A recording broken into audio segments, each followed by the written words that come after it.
오늘도 하나님의 은혜가 저와 여러분에게 함께하기를 기원합니다.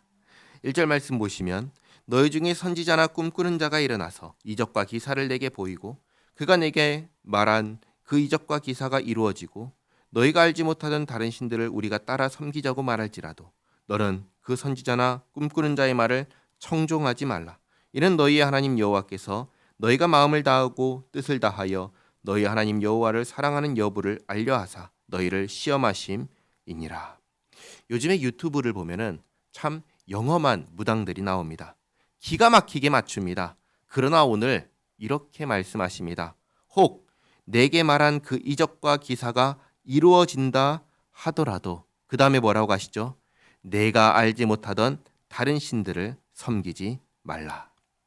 우리가 마음과 뜻과 힘과 정성을 다하여 섬길 하나님은 나를 구원하신 하나님뿐입니다. 이스라엘을 애굽에서 인도하여 내신 하나님이시고 아들 예수님을 보내셔서 우리를 구원하신 하나님뿐입니다. 어떤 놀라운 일이 일어난들 그 신들은 우리의 하나님이 아닙니다. 세상은 넓고 신기한 일들은 많이 있습니다. 영을 본다는 사람들도 있습니다. 천국과 지옥을 다녀왔다는 사람들도 있습니다. 그러면 그런 사람들의 말을 듣고 따라가야 할까요? 그게 아니라는 겁니다. 하나님께서 분명하게 말씀하십니다. 그들의 말에 귀를 기울이지 말고 그들을 따라가지 말라. 그러면 그들은 뭐냐? 우리가 하나님 말씀에 순종하는지를 테스트하는 도구라는 것입니다. 이런 겁니다. 자, 내가 이런 사람들 말 듣지 말라고 했지? 알아들었지? 그러면 이런 사람들 이제 보낸다. 내 말대로 해라. 그러면 우리가 이런 사람들을 만납니다. 그러면 어떻게 해야 할까요? 하나님 말씀하신 대로 하는 겁니다. 안 듣고 안 따라가는 것입니다. 그리고 이런 사람들이 말하는 신은 우리의 하나님이 아닙니다. 이 세상의 신입니다. 사탄입니다. 마귀입니다. 그러나 우리가 듣고 순종할 하나님은 우리를 구원하신 하나님뿐입니다. 그러므로 4절에 너희는 너희 하나님 여호와를 따르며 그를 경외하며 그의 명령을 지키며 그의 목소리를 청종하며 그를 섬기며 그를 의지하며 그런 선지자나 꿈꾸는 자는 죽이라. 어떻게 하라고 하시죠? 죽이라고 하십니다. 그러나 오늘날 죽일 수 있나요? 오늘날 죽일 수 없습니다. 왜냐하면 당장에 살인죄로 잡혀갈 것이기 때문입니다. 이 당시에 이 말씀을 하실 때에는 이스라엘이라는 나라가 하나님의 법으로 운영되는 나라였기 때문에 이 말씀대로 할 수 있었습니다. 그러나 오늘날 우리가 사는 이 나라는 하나님의 법으로 운영되는 나라가 아닙니다. 그렇기 때문에 할 수 없습니다. 그러면 어떻게 해야 됩니까? 듣지 않고 따라가지 않는 것입니다. 5절 하반절에 이는 그가 너희에게 너희를 애굽 땅에서 인도하여 내시며 종되었던 집에서 속량하신 너희 하나님 여호와를 배반하게 하려 하며 너희 하나님 여호와께서 내게 행하라 명령하신 도에서 너를 떼어내려고 말하였음이라. 너는 이같이 하여 너희 중에서 악을 제할지니라. 또 이렇게 예를 들어 말씀하십니다. 6절에 내 어머니의 아들 곧 내 형제나 내 자매나 내 품의 아내나 너와 생명을 함께하는 친구가 가만히 너를 꾀어 이르기를 너와 내 조상들이 알지 못하던 다른 신들 곧 내 사방을 둘러싸고 있는 민족 혹 내게서 가깝든지 내게서 멀든지 땅 이 끝에서 저 끝까지에 있는 민족의 신들을 우리가 가서 섬기자 할지라도. 방금 전에 앞에서는 기적과 이적을 행하는 사람이 다른 신을 섬기자라고 했습니다. 이번에는 우리의 가족이 우리의 소중한 친구가 다른 신을 섬기자고 합니다. 그러면 어떻게 해야 할까요?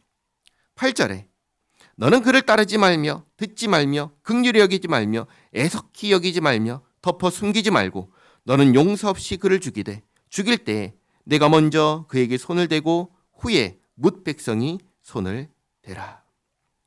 가족과 친구라 할지라도 하나님이 아닌 다른 신을 섬기라 하며 하나님을 배반하게 할 때에는 불쌍히 여기지 말고 죽이라 하십니다. 왜 이렇게 말씀하십니까? 이유는 분명합니다. 다른 신을 섬기면 하나님을 떠나면 어떻게 되지요? 영원히 멸망하는 것입니다. 하나님께서 자기 백성을 망하게 내버려 두시면 될까요? 안 될까요? 안 되는 것이죠.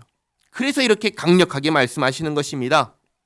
예를 들겠습니다. 집안에 독이 있으면 어떻게 해야 될까요? 그냥 둬도 될까요? 아니죠. 제거해야 됩니다. 독을 애지중지했다가는 집안에 있는 모든 사람이 다 죽습니다. 집을 지키려면, 가정을 지키려면 독을 제거해야 됩니다. 똑같은 것입니다. 우리를 구원하신 하나님을 떠나서 다른 신을 섬기자 하는 사람은 독과 같은 사람입니다. 같이 망하자고 하는 사람입니다. 그러니 불쌍히 여길 대상이 아닙니다. 10절에 그는 애굽 땅 종되었던 집에서 너를 인도하여 내신 내 하나님 여호와에게서 너를 꿰어 떠나게 하려 한 자이니 너는 돌로 쳐 죽이라. 누가 먼저 돌로 쳐 죽이죠? 다른 신을 섬기자는 말을 들은 당사자가 먼저 돌로 칩니다. 유혹을 끊어내는 것입니다. 그리고 백성이 쳐 죽입니다. 11절 그리하면 온 이스라엘이 듣고 두려워하여 이 같은 악을 다시는 너희 중에서 행하지 못하리라. 분명하게 말씀하십니다. 하나님을 떠나 다른 신을 섬기자 하는 것이 악이다. 그건 악이다. 하나님께서는 악을 제거하라 하십니다. 12절 내 하나님 여호와께서 내게 주어 거주하게 하시는 한 성읍에 대하여 내게 소문이 들리기를 너희 가운데서 어떤 불량배가 일어나서 그 성읍 주민을 유혹하여 이르기를 너희가 알지 못하던 다른 신들을 우리가 가서 섬기자 한다 하거든 너는 자세히 묻고 살펴보아서 이런 가증한 일이 너희 가운데 있다는 것이 확실한 사실로 드러나면 앞에서 가족과 친구의 경우에는 그들을 돌로 쳐 죽일 때에는 내가 직접 들었으니까 다른 사실 확인이 필요하지 않았습니다. 그러나 지금은 소문을 들은 겁니다. 그러면 사실 확인이 필요합니다. 진짜인지 가짜인지 자세히 파악해서 진짜로 드러나면 15절에 너는 마땅히 그 성읍 주민을 칼날로 죽이고 그 성읍과 그 가운데에 거주하는 모든 것과 그 가축을 칼날로 진멸하고 또 그 속에서 빼앗아 차지한 물건을 다 거리에 모아놓고 그 성읍과 그 탈취물 전부를 불살라 내 하나님 여호와께 드릴지니 그 성읍은 영구히 폐허가 되어 다시는 건축되지 아니할 것이라.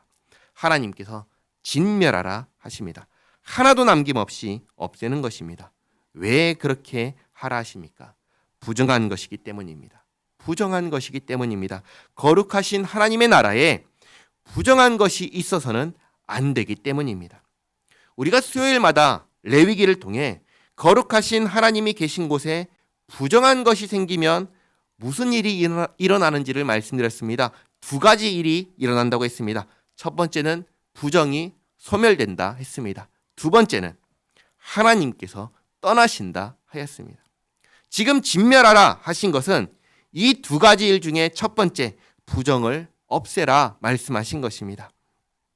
그러지 않고 그냥 놔두면 이스라엘이 부정해져서 이스라엘이 없어지거나 아니면 하나님께서 이스라엘을 떠나시게 됩니다. 우리는 이것을 나중에 에스겔을 통해서 보게 됩니다. 그러므로 17절에 너는 이 진멸할 물건을 부정하기 때문에 거룩하신 하나님 앞에 더 이상 있을 수 없는 물건을 조금도 내 손에 대지 말라. 왜죠? 손을 댐으로 나 역시 부정해지기 때문입니다. 그리하면 여호와께서 그의 진노를 그치시고 너를 긍휼히 여기시고 자비를 더하사 내 조상들에게 맹세하심 같이 너를 번성하게 하실 것이라. 내가 만일 내 하나님 여호와의 말씀을 듣고 오늘 내가 내게 명하는 그 모든 명령을 지켜 내 하나님 여호와의 목전에서 정직하게 행하면 이같이 되리라. 아멘. 오늘은 특별히 하나님을 떠나게 하는 사람들을 어떻게 해야 할지 말씀하셨습니다. 또 하나님을 떠났다는 소문을 듣고 그 소문에 대해서 어떻게 해야 되는지 말씀하셨습니다. 하나님을 떠나게 하는 사람들 어떻게 해야 됩니까? 그들의 말을 듣지도 말고 그들을 따르지도 말고 그들을 죽이라 하셨습니다. 하나님을 떠났다는 소문을 들었으면 어떻게 해야 됩니까? 사실관계를 확인한 후에 사실이라는 게 드러나면 철저하게 진멸해야 합니다. 그러면 우리 하나님은 잔인한 하나님이실까요? 하나님께서 다 하나님을 떠나려고 하는 모든 시도, 모든 그러한 말을 하는 사람들 다 진멸하라고 하시니까 우리 하나님 잔인한 하나님, 악한 하나님이신가요? 그렇지 않습니다. 자기 백성을 지키시는 하나님이십니다. 저들은 하나님을 배반한 반역자들이요 하나님을 배신하게 유혹하는 자들입니다. 이 세상 나라에서도 반역하자, 우리 왕을 배신하자 하는 사람들 어떻게 합니까?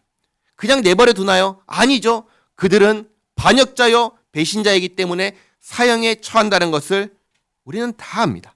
하물며 우리를 죄와 사망의 권세에서 구원하신 하나님이십니다. 아들을 아끼지 아니하시고 우리를 구원하기 위해서 내주신 하나님이십니다. 그런 하나님께 반역하자고, 그런 하나님을 배신하자고, 그런 하나님을 떠나서 다른 신을 섬기자 하는 사람들, 어떤 사람들입니까? 악인입니다. 불쌍히 여길 사람들이 아닌 것입니다.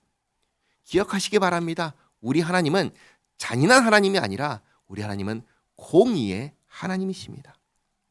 우리가 정말 하나님께 구원받은 사람이라면 우리가 해야 할 것은 하나밖에 없습니다.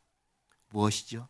그 은혜를 기억하며 마음과 뜻과 정성과 힘을 다해서 나를 구원하신 하나님을 감사하며 나를 구원하신 하나님을 기쁘게 살아가는 것, 그거 하나뿐입니다. 이 사실을 잊지 마시기 바랍니다. 기도하겠습니다. 좋으신 하나님, 이 세상에 참 신기한 사람들이 많습니다. 그래서 놀라운 일들을 하며 우리를 하나님을 떠나도록 유혹합니다. 이런 일이 있을 것을 미리 말씀하시고 어떻게 대처해야 하는지 알려주신 하나님 감사합니다. 나를 구원하시고 자녀 삼아주신 그 은혜를 저버리는 배은망덕한 사람 되지 않기를 원합니다. 주님 주신 말씀 붙잡고 지켜 행하며 살게 하옵소서. 물론 오늘날 돌로 쳐 죽일 수는 없지만 그만큼 우리의 마음이 온전히 하나님만을 향하고 하나님의 말씀으로 철저하게 무장되어 하나님을 기쁘시게 하며 살아가는 우리 모두가 되게 하옵소서. 예수님의 이름으로 기도하옵나이다. 아멘.